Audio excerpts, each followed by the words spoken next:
Breaking news చూస్తున్నాం.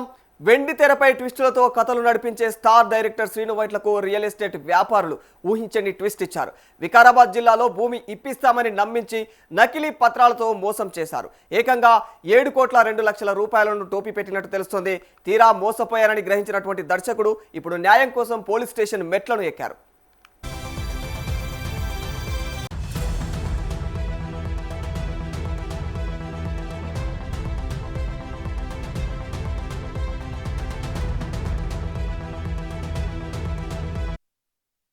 దర్శకుడు శ్రీను వైట్లకు మోసగాళ్లు సినిమా చూపించారని చెప్పుకోవాలి. కేటుగాళ్లు చూపించినటువంటి సినిమాకు దర్శకుడు మోసపోయారు. ఇక ఆయనను బురిడి కొట్టించినటువంటి కొందరు కేటుగాళ్లు సుమారు 7 కోట్లకు పైగా టోపీని పెట్టారు. దాంతో ఆయన పోలీసులను ఆశ్రయించడం జరిగింది. ఇక ప్రముఖ తెలుగు దర్శకుడు శ్రీను వైట్ల కేటుగాళ్లు చేతిలో మోసపోయారు. ఆయనకు టోపీ పెట్టినటువంటి ఇద్దరు డబ్బులు కొట్టేశారు. తాను మోసపోయిన సంగతి గ్రహించినటువంటి శ్రీను వైట్ల పోలీసులను ఆశ్రయించారు.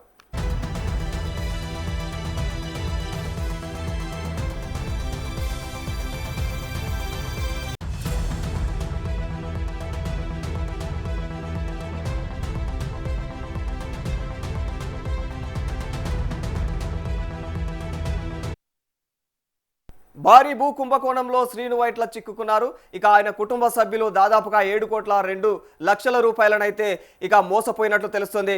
తన మేనకోడలు శ్వేతతో కలిసి 2019లో కొంత భూమిని కొనుగోలు చేయాలని చెప్పేసి అయితే శ్రీను వైట్ల నిర్ణయించుకున్నారు. ఇక మధ్యవర్తులు జట్టిగారి సుధాకర్ రెడ్డి, కావలి కృష్ణ ద్వారా కొందరు వ్యక్తులు ఆయన్ను సంప్రదించారు. ఇక పథకం ప్రకారమే శ్రీను వైట్ల శ్వేతను నమ్మించి డబ్బులు కాజేసినట్లుగా తెలుస్తుంది.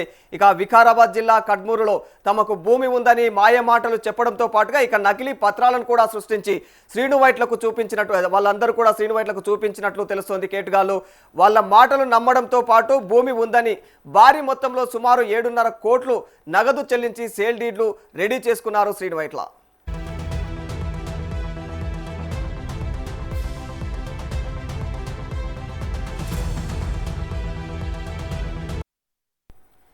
ఈ క్రమంలోనే ఓవైపు డబ్బులు తీసుకున్న వ్యక్తులు రిజిస్ట్రేషన్ చేయడం లేదు.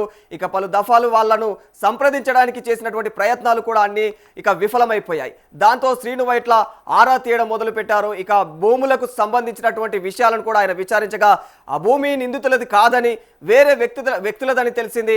ఇక కుట్రపూరితంగా తనను మోసం చేశారని గ్రహించినటువంటి ఆయన హైదరాబాద్ సిసిఎస్ పోలీసులకు ఫిర్యాదు చేశారు.